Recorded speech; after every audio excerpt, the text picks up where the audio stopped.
mucho más sencillo las pautas, las reglas que tienen cada contrato en sí. Entonces hoy vamos a empezar con contrato de compra-venta. El contrato de compra-venta está regulado en el artículo 1123 del Código Civil y Comercial. Yo les voy a pedir a aquellos que están conectándose que se conecten al mail institucional donde fueron invitados. Yo no puedo admitir a gente que yo no tenga el mail al cual recibieron la invitación. Así que pídanle a Vanina que por favor ingrese con el código con el correo institucional. ¿Mm? Muy bien, sigamos. El artículo 1123 dice que habrá compra-venta, gracias Vanina, habrá compra-venta si una de las partes se obliga a transferir la propiedad de una cosa y la otra paga un precio en dinero. Entonces acá tenemos dos partes. ¿Cuál es? La compradora y la vendedora. ¿Cuál es el objeto? Se obliga a transferir la propiedad de la cosa. ¿Sí? No está entregando el uso y el goce, sino la propiedad de la cosa. Y la otra parte a pagar un precio en dinero. ¿Y por qué hago tanto hincapié en transferir la propiedad y pagar un precio? Porque si yo no transfiero la propiedad, doy el uso y goce, estoy en otro contrato. Si yo no me obligo a pagar un precio en dinero, puedo estar en otro contrato. Por ejemplo, si yo me obligo a entregar una cosa similar, del mismo precio, del mismo valor, puedo estar en lo que llaman una permuta. Yo entrego la propiedad de mi auto y la otra parte me da su auto. Entonces esto ya no es una compra-venta, sino se rige con la permuta. ¿Está? Entonces es importante que transfiero la propiedad y a cambio recibo precio en dinero. ¿Es claro? Sí, Gabriela. Hola, profe. A veces, y serán provincias más comúnmente, que te ofrecen por un inmueble una camioneta, suponer como parte de pago. Sí. Y el resto en dinero, o te ofrecen una propiedad de menor valor, un suponer. ¿Eso Correcto. se puede hacer? Muy buena tu pregunta, muy interesante. Gracias, Gabriela. En el caso que dice Gabriela yo tengo una propiedad que quiero vender y la otra parte me ofrece, como dice Gabriela, una camioneta y el saldo en precio. Acá, ¿cómo distinguimos cuando es una permuta que entrego cosa por cosa y cuando sabemos que es una compraventa? Muy sencillo. El precio que yo entrego tiene que ser superior al 50% de la cosa. Para que ustedes le queden una idea. Es decir, si la propiedad sale $500.000, yo por lo menos tengo que recibir en efectivo $250.000.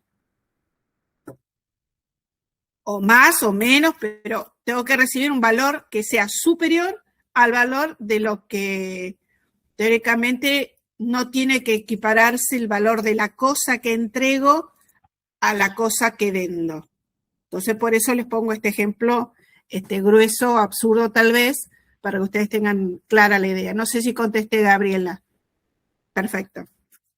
Y eso justamente lo vamos a ver después cuando veamos la diferencia entre compraventa y permuta, pero no importa, lo explicamos ahora. Entonces, acá sabemos compraventa son dos partes, comprador y vendedor, y ¿cuál es la obligación? Dos cosas importantes, entregar la propiedad de la cosa y recibir precio en dinero. Bien, ¿cuáles parece que pueden ser los caracteres del contrato de compraventa? Ustedes que ya estudian la parte general, la clasificación. Digan, total, se pueden equivocar. Bilateral. Muy bien, porque genera obligaciones recíprocas. Perfecto, ¿qué más? Oneroso. ¿Perdón? Oneroso. Ah, sí. Cada parte, muy bien, obtiene un beneficio a cambio de su prestación. Yo vendo y la otra me paga. Perfecto, muy bien. ¿Qué más? ¿El consentimiento puede ser?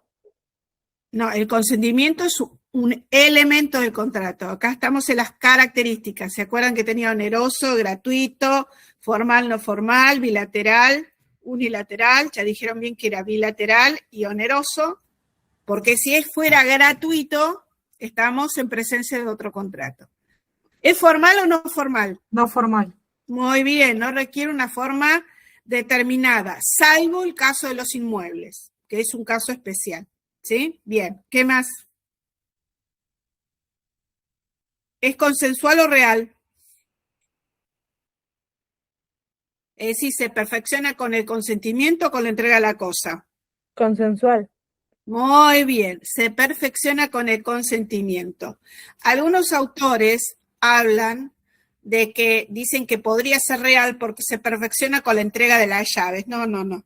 Se perfecciona con el consentimiento. Yo me celebro un boleto de compra-venta, la otra parte me acepta, ya celebré el contrato. Después quedará la obligación de escriturar. ¿Es claro? Muy bien. Entonces, bilateral, consensual, porque se perfecciona con el consentimiento, es oneroso, como dijeron, es no formal y es conmutativo, porque ambos tienen prestaciones recíprocas importantes. Uno, entregar la cosa y el otro es pagar un precio en dinero. ¿Es claro hasta ahí? Muy bien. El código tiene una norma supletoria, es el 1124, si algo lo puede leer, por favor. Aplicaciones supletorias a otros contratos. ¿Alguien tiene el código? Yo lo leo si quiere. Por favor, Eliana. Aplicación supletoria a otros contratos. Las normas de este capítulo se aplican supletoriamente a los contratos por los cuales una parte se obliga a transferir a la otra los derechos reales de condominio, propiedad horizontal, superficie, usufructo o uso, o a construir los derechos reales de condominio, superficie, usufructo, uso, habitación, conjuntos inmobiliarios o servidumbre, y dicha parte a pagar un precio en dinero. B. Transferir la titularidad de títulos valores por un precio de dinero.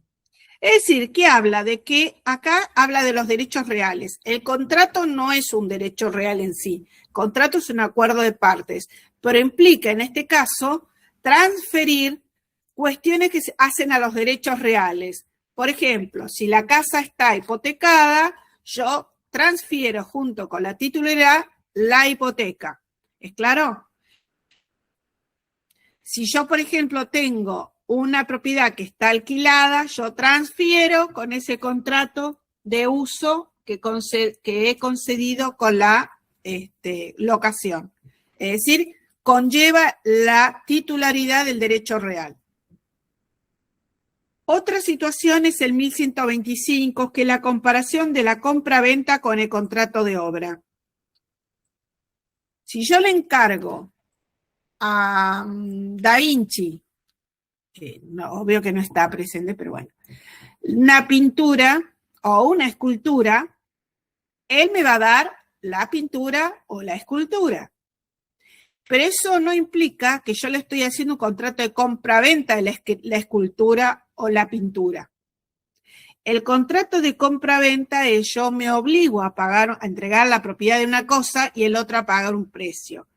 En el contrato de obra, yo le encargo a alguien que construya una cosa. El caso es del arquitecto.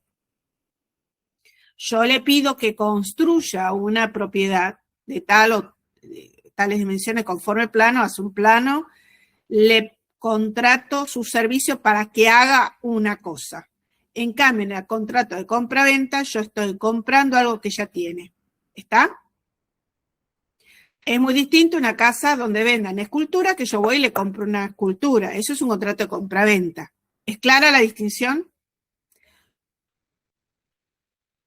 O sea, uno sería un contrato de compraventa y otro un contrato de servicio. Contrato de servicio no, porque contrato de servicio, la prestación de un servicio no garantiza un resultado. Un abogado es una prestación de servicio. El contrato de locación de obra, que lo vamos a ver, contrato de obra es yo le compro a alguien que haga una obra.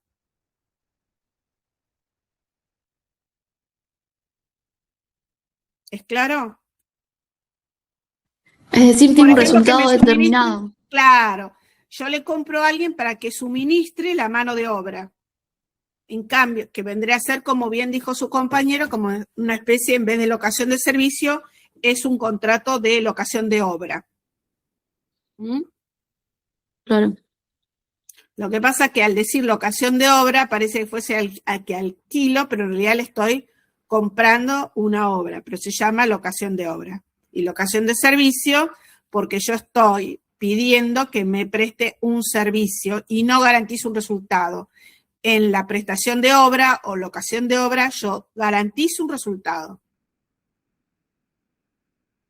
¿Es claro? Después lo vamos a ver ambos contratos, pero la normativa hace una distinción entre compra-venta y contrato de obra o locación de obra. Otro, que bien dijo su compañera que consultó antes, la compra-venta y la permuta. Entonces, es el artículo 1126. Ya lo explicamos, pero la normativa aduce a que si el precio consiste parte en dinero y parte en cosa, el contrato es de permuta si es mayor el valor de la cosa. Dijimos 500.000 y yo le entrego un auto que sale 400.000 y entonces es más lo que entrego en valor de cosa que lo que entrego en efectivo. ¿Es claro? En cambio, será compra-venta si lo que entrego es de menor valor a lo que doy en efectivo. Es decir, para que la diferencia entre ambos es que el efectivo tiene que superar el valor de la cosa que entrego en parte de pago. Entrego un reloj contra un Mercedes-Benz y el resto en efectivo. Les pongo un ejemplo absurdo para que entiendan. ¿Está? Eso sería compraventa. Eso sería compra-venta. En cambio, si yo compro tengo una casa de $800.000 y entrego un departamento que sale 300.000, 400.000 y el resto es efectivo, estoy en una compraventa.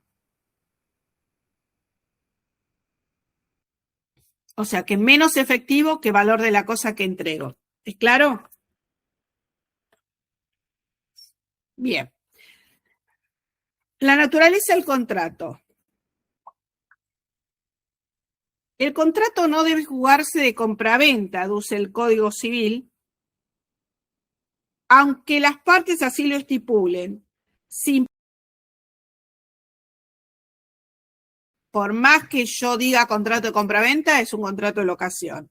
Es decir, que para que sea contrato de compraventa, este sería un principio que tendría que regirse en todos los contratos, es que el nombre del contrato tiene que verse reflejado y no faltar ningún requisito ni elemento necesario para el contrato que yo estoy redactando. ¿Es claro? ¿Sí o no?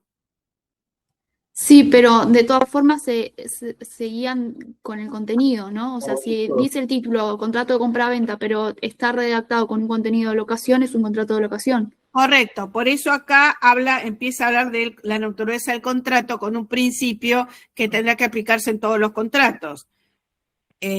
Acá dice por el absurdo, el contrato no debe ser juzgado como de compra-venta, aunque las partes así lo estipulen, si para ser tal le falta algún requisito esencial. Este es un principio que se aplica a todo contrato. Yo le tengo que poner el nombre al contrato y debo cumplir con todos los requisitos que necesita para ese contrato. ¿Es claro? Lo que pasa es que lo dice en el 1127 por el absurdo, cuando esto es un principio que rige para todos los contratos. Perfecto. Bien. El 1128 es la obligación de vender. Dice, nadie está obligado a vender, excepto que se encuentre sometido a la necesidad jurídica de hacerlo. Es una cuestión que después es importante verla y compararla cuando estemos en situación de condominio. Entonces, ahí vamos a ver cómo, si realmente esta obligación de vender es así o tiene alguna variación. Porque cuando hay dos titulares y uno quiere vender, el otro no quiere decir que se tenga que quedar con la propiedad y quede trabado. Hay otras posibilidades. Pero en principio quiere decir que si yo tengo una casa, nadie puede venir a mí y decir, vos tenés la obligación de vender. La obligación de vender sí está exceptuada cuando hay una expropiación. Pero necesita una ley pública. Disculpe, ¿y no están obligados a vender los herederos si una de las partes quiere vender la propiedad en ese caso? En derecho familiar. O sucesiones, no importa. Está muy bien la pregunta. Responde a lo que comentamos hace un ratito, que si hay varios titulares, en este caso varios posibles titulares beneficiarios, llámese herederos, por ejemplo, en el caso que usted mencionó, si uno quiere vender, los demás, si no quieren vender, se tienen que someter a la venta, ya sea que le compre la parte o que lo venda a un tercero, ¿sí? Pero no está obligado el otro, el que quiera vender, no está obligado a quedarse sin vender porque necesita el dinero. Por eso digo, esta obligación de vender tiene sus excepciones de acuerdo a luego cuando lo vamos aplicando a los distintos contratos o situaciones, por ejemplo, de herencia. Pero a lo que va al principio, el espíritu del artículo es que si yo tengo una propiedad, no puede venir alguien si vos la tenés que vender. Porque es tu obligación. No tengo obligación de vender mi casa, salvo excepciones. Por ejemplo, expropiación, por ejemplo, el caso de usted que hubiera condóminos porque bien entró herencia, entonces algunos los quieren vender, otros no. Bueno, si alguno lo quiere vender, se tiene que vender. Ya sea que uno lo compre, se le compre la parte, o si no se ponen de acuerdo con una tasación y todo el procedimiento. ¿Estamos hasta ahí? Sonia, ¿fui clara? Perfecto. Avanzamos, entonces.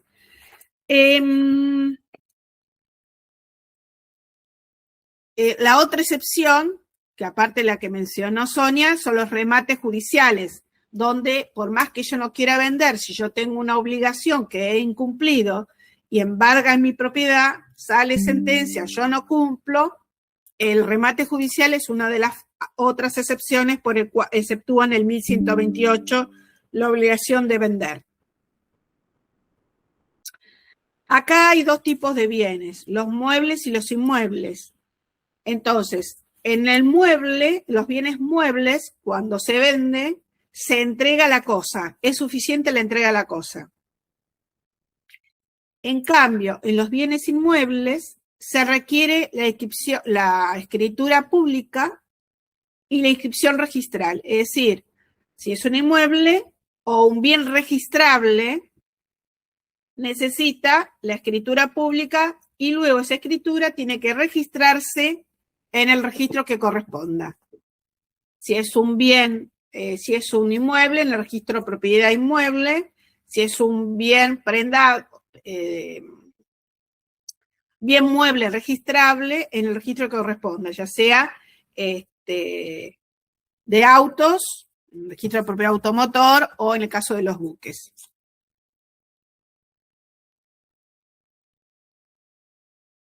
¿Qué pasa si yo vendo y la cosa dejó de existir? Antes de empezar con eso, vamos a la capacidad.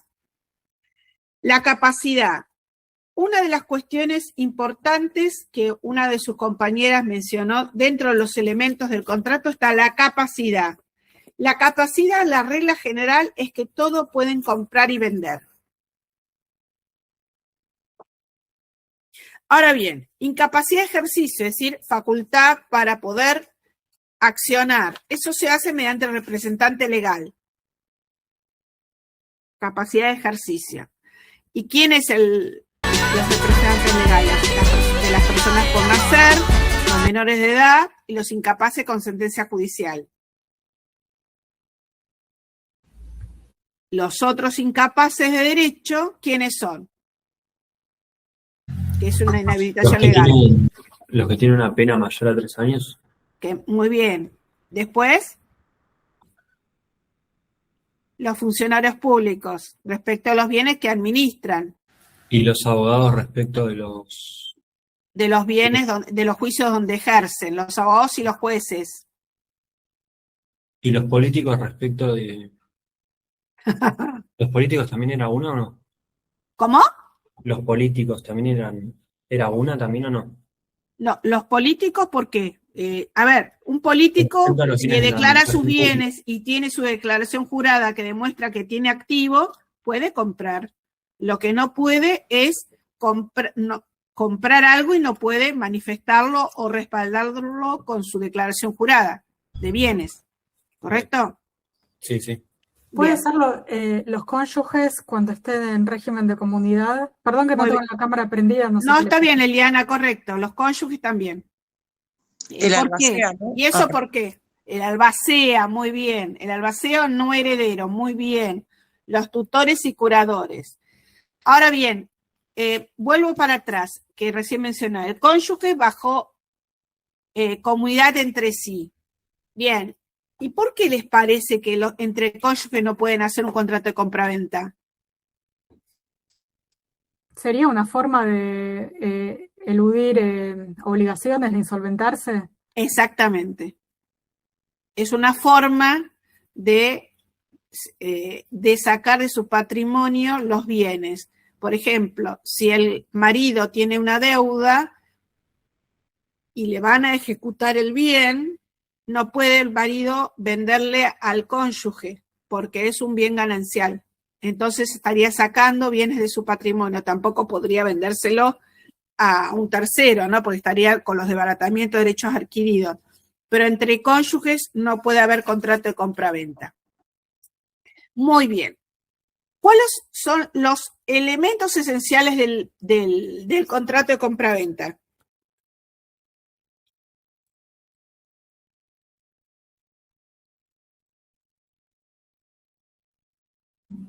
La cosa. Muy bien. La cosa. Esta cosa tiene que ser un bien material lícito, determinado o determinable. ¿Se acuerda cuando hablamos de los objetos? Y volvemos con las tres situaciones. Cosa ajena, cosa litigiosa y cosa futura. Cosa ajena, ¿puede ser objeto del contrato de compraventa? Habíamos visto que sí. Perfecto. Pero para que la cosa ajena sea válida, dentro del artículo 2008, el vendedor se obliga ¿a qué? A garantizar su entrega. Exactamente. A garantizar su entrega. Es decir, la entrega en dominio, ¿verdad?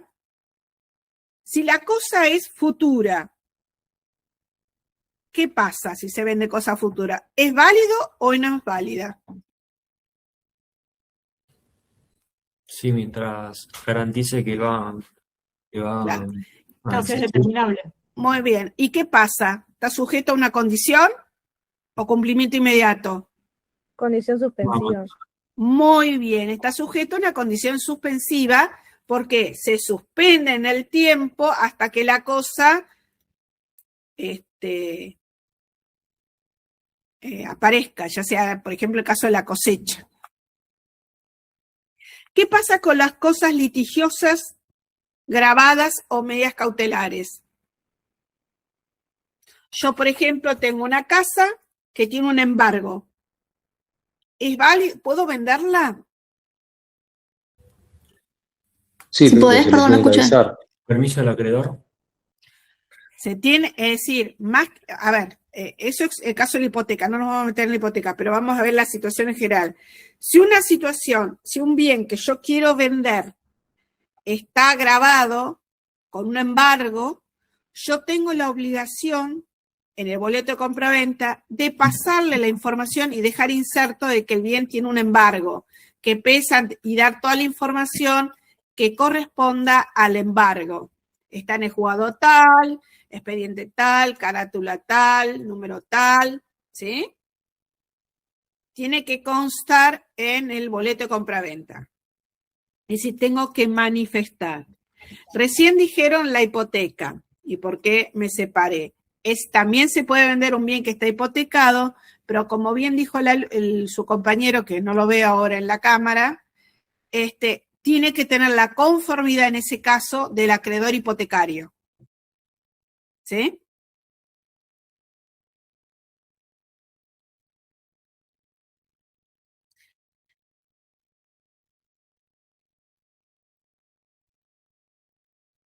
El comprador, cuando sabe que hay una situación de embargo o está grabado en la propiedad, puede asumir por cláusula expresa el riesgo de que la cosa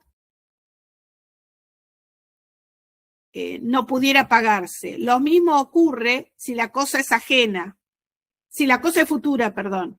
Si la cosa es futura, el comprador puede asumir por una cláusula expresa el riesgo de que la cosa no llegue a existir sin culpa del vendedor.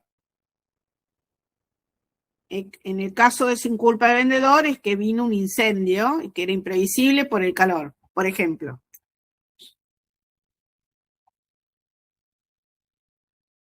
Ahora vamos a ver el tema precio.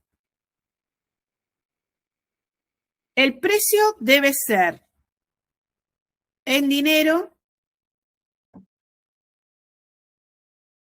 El precio en dinero es el dinero de curso legal. Puede ser la forma de pago contado o a plazo, según lo que se acuerde. El precio tiene que ser cierto, es decir, determinado o determinable. Determinable es si no puse un precio, puse un equivalente, puede determinarlo un tercero, por ejemplo, el juez, un martillero. Tiene que ser serio. ¿Qué significa ser serio? Tiene que ser real, no simulado ni irrisorio. Es lo que ustedes habrán escuchado, precio bill. Orlando, presente. Bueno, vayan dejando los presentes en el chat. Gracias. Tiene que ser real. Esa es una de las cuestiones por el cual en el caso de un precio bill, un precio por debajo de lo real, la compra-venta puede ser declarada nula. Y eso también implica a aquellos que ustedes celebren un contrato, ¿sí? Y después, cuando fallece la persona, pueden plantear los recursos que consideren o las acciones que consideren para hacer caer esta operación por precio bill. Por ejemplo, una simulación. Yo le vendo a un amigo una casa que está en $500.000 por $100.000. Precio bill. O $100.000. Precio bill. Nunca puede valer tan poco. Y una de las pautas generalmente se fija en cuál es la evaluación fiscal. Es decir, nunca una operatoria puede ser por debajo del precio de la evaluación fiscal. Entonces, ¿qué podría ser? Puede ser que alguien haya simulado una venta por un precio bill, por debajo de la evaluación fiscal. Entonces, esta persona fallece, viene el heredero, quiere hacer la sucesión y cuando se va a dar cuenta ve que hay una operación de compra-venta. Pero este aquí que la compraventa era por 500.000 y fue vendida por 100.000. Entonces, puede hacer las acciones de simulación o colación, según el caso, para que el precio vuelva, se caiga la operatoria por precio bill. Entonces, el precio es un elemento también esencial, aparte de la determinación del mismo. Habíamos dicho que el caso del precio, que dijimos que los requisitos que tienen que ser en dinero, cierto y serio, hay una variación de si estamos hablando de bienes muebles o bienes inmuebles. Los bienes muebles, si no se pacta el precio, se fija por el valor del mercado.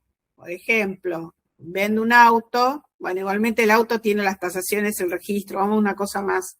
Vendo una televisión y no me olvidé del precio. Entonces pongo el equivalente, busco el equivalente del modelo, del año, del estilo, y ese es el valor que puedo determinar. Se envía la factura y si no se rechaza en 10 días, se presume aceptado.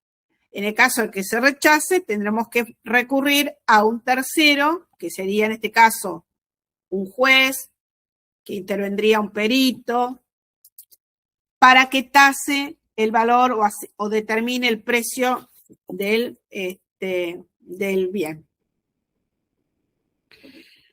En el caso de los inmuebles,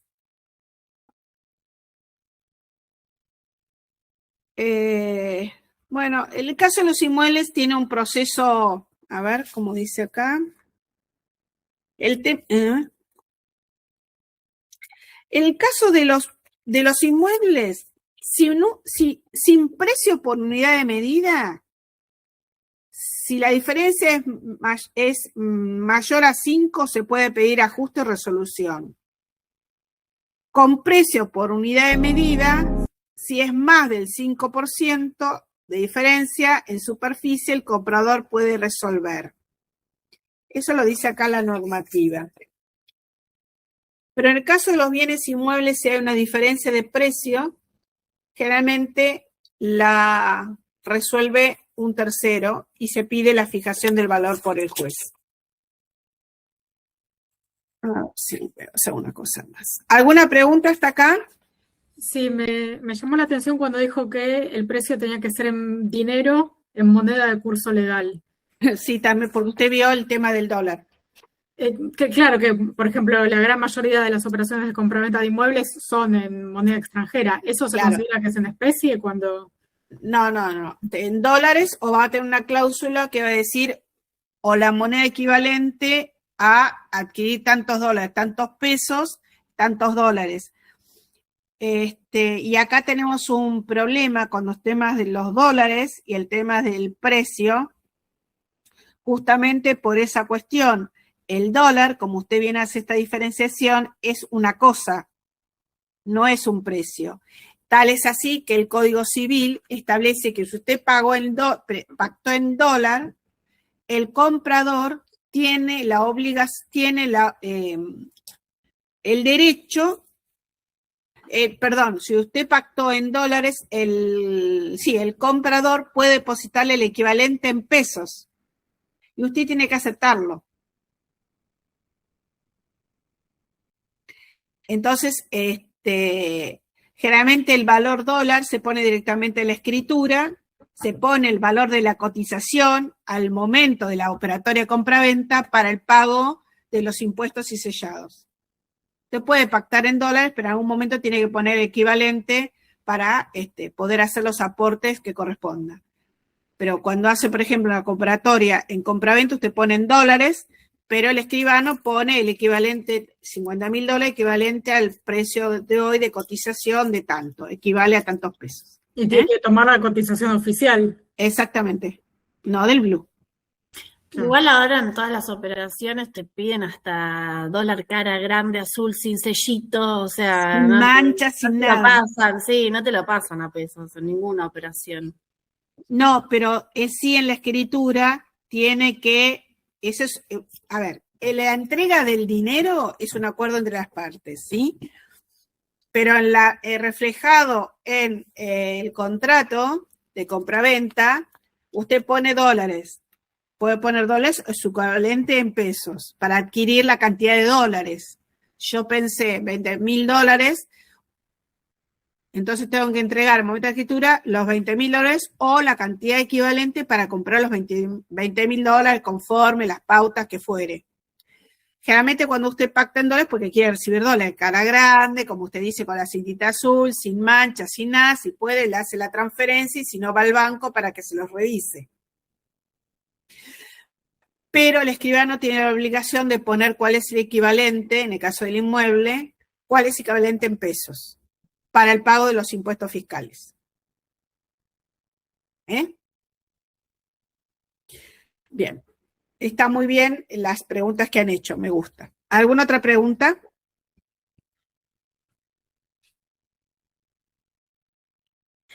Cuando en esta operación de compraventa hay vicios ocultos y uno ya firmó el boleto o ya firmó la escritura y después el comprador se entera de estos vicios ocultos, por ejemplo, una suspensión de un servicio, ya sea gas, Eso no es un vicio oculto, ¿eh?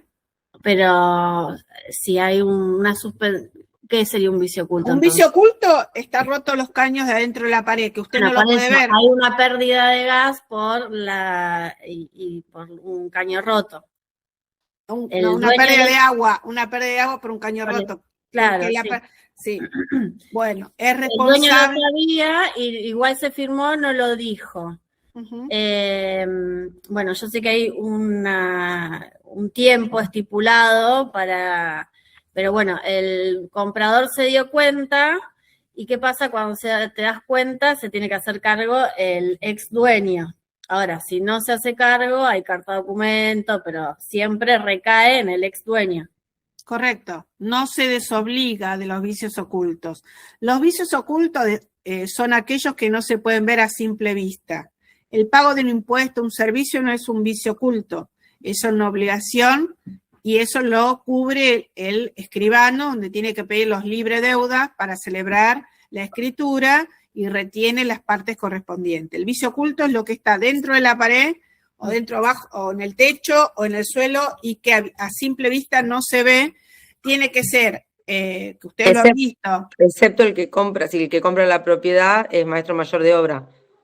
Pero el vicio oculto por ahí no lo ve, o se produce después. Hay una pequeña fisura y después se rompe el caño. Entonces la pequeña fisura no trae mayores consecuencias, usted no se da cuenta hasta que le empieza a chorrear el techo, o una tormenta y empieza a filtrarle del techo porque la terraza tiene una rajadura que no era visible, era un vicio oculto que no era visible a simple vista.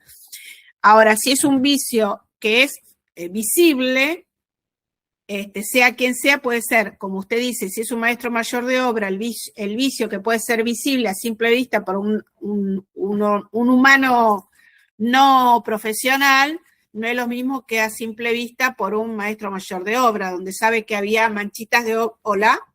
¿Están? Sí. Sí, se escucha. No, me apareció una página. No, sí se la escucha.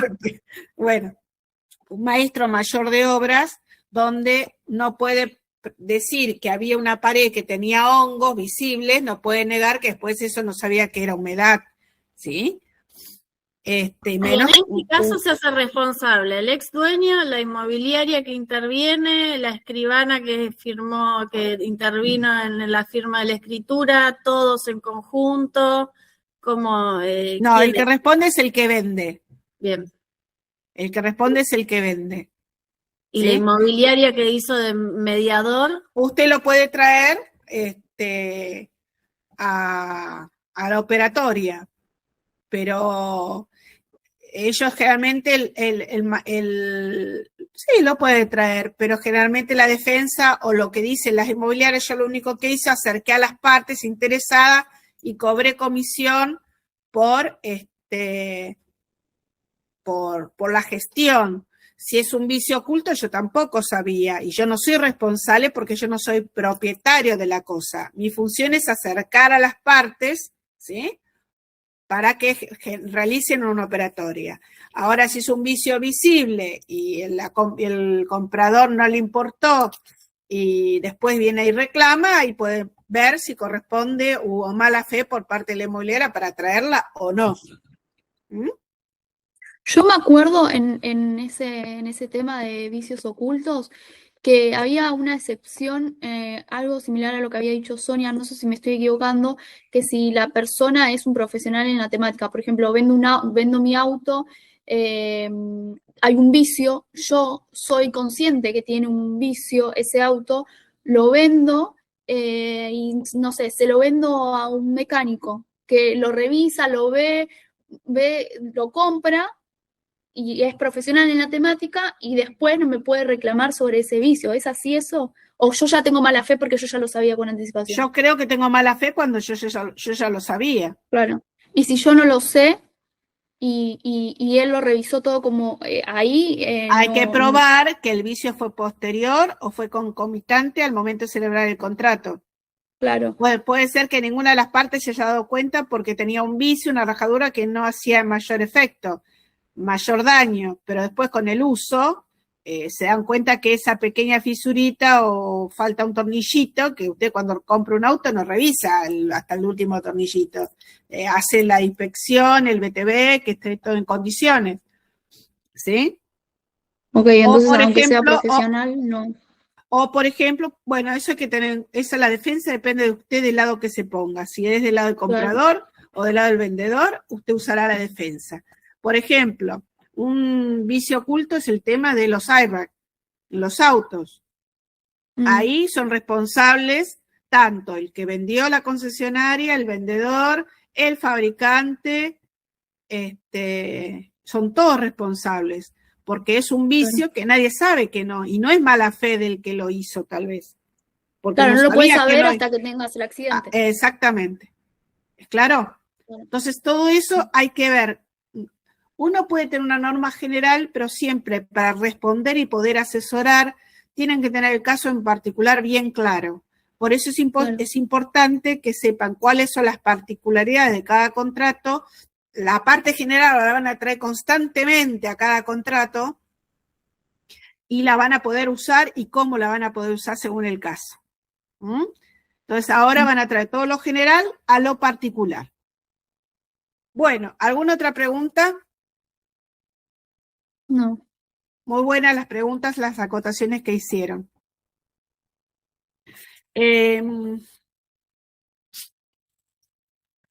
Yo dije en un momento que eso lo van a ver en la próxima clase, las obligaciones del comprador, las obligaciones del vendedor, pero una cosa muy importante es el boleto de compraventa. No sé si ustedes vieron ya, creo que sí lo tuvieron que haber visto, los contratos que deben ser hechos por escritura pública bajo pena de nulidad y aquellos contratos que tienen una formalidad pero sin pena de nulidad. Uno de ellos es el contrato de compraventa, el contrato de compraventa de inmuebles, que dice que tiene que ser hecho por escritura pública, pero no pone la sanción de nulidad como la donación de inmuebles que tiene que ser hecho por escritura pública bajo pena de nulidad. No le pone esa pena de nulidad. Entonces, la operatoria que se hace por boleto de compraventa no es nulo el contrato, sino lo que genera son los efectos o la obligación, mejor dicho, de celebrar la escritura pública. Es decir, el contrato se perfecciona, se realiza un boleto de compraventa, pero según el Código Civil, todos los operatorios de contrato de compraventa de inmuebles tienen que ser celebrados por escritura pública, pero no pone la sanción de nulidad. Entonces, ¿qué pasa en esa situación? En esa situación queda como la obligación de escriturar. Obvio que esta obligación de escritura tiene un plazo de prescripción, que después lo vamos a ver. Entonces, si yo celebro un boleto de compraventa, ese boleto tiene fuerza para ejecutarse, y yo, si no, la otra parte no presenta, por ejemplo, los títulos a la escribanía, o si no concurre a firmar la escritura, yo puedo demandar la escrituración judicial. Sí, ahí lo escritura el juez. Exactamente. ¿El plazo era de un año, profe? No, 10 años el plazo de escrituración. Es un contrato. Si yo tengo un contrato de compraventa, yo puedo escriturar, yo debo escriturar, y si la otra parte no concurre o la otra parte, alguna de las partes no concurre, se levanta un acta respectiva y puedo demandar ya sea o la rescisión del contrato o bien la demanda de escrituración. ¿Y por qué se hacen boletos de compraventa? ¿Por qué no se hace directamente una escrituración? ¿Cómo? ¿Por qué no se hace ¡Gatito, gatito! Se va a terminar recibiendo yo también. ¿Por qué qué? ¿Por qué no se hace directamente una escritura y se hace el boleto antes? A veces puede ser porque no tiene el suficiente dinero y paga el saldo en cuotas. O bien, por ejemplo, tiene un embargo y entonces tiene que levantarlo, entonces le dan un tiempo para hacerlo, entonces se firma el boleto de compraventa. Hoy en la práctica lo que se hace es lo que usted dice, le doy un anticipo, hago una seña, se firma una seña o una reserva y va directo a escrituración. Y en la escrituración se cancela, se entrega la posesión y toda la historia. Pero a veces hay situaciones en donde no se dan estas circunstancias. Hoy por hoy se está dando más lo que usted dice. Doy una seña y voy directo a escritura. Pero a Porque veces también- sí tengo que pedir un crédito, perdón, ahora le cedo la palabra. Tengo que pedir un crédito, entonces tengo que firmar. A veces le exigen un boleto de compraventa para fijar el precio, tiene que entregar todo al escribano del banco para que esté en condiciones. Otros directo van a la escritura. Sí, ¿qué me decía?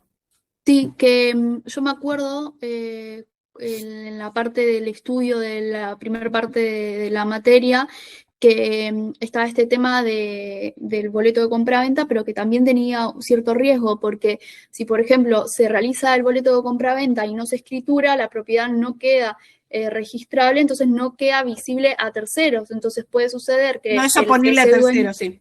Claro, entonces puede suceder que ese ex dueño, en realidad, entre nosotros, que sabemos que es el ex dueño, porque por ejemplo yo ya le compré la propiedad, contraiga una deuda y quieran ir a embargar esa casa, pero como no es oponible a terceros, ese es como el riesgo que tendría el que no esté, que Es no muy se realice, cierto. ¿no? En la provincia de Buenos Aires se inscriben los boletos, se pueden registrar los boletos de compraventa, capital no, y tienen todos esos problemas. Por Claro. eso está sucediendo lo que pasa ahora. Doy una, como dijo su compañera Eliana, sí, Eliana, doy una seña y voy directo a escritura. Porque todo lo que usted dijo puede suceder que le embarguen, puede suceder que se muera, puede suceder tantas cosas. ¿Mm?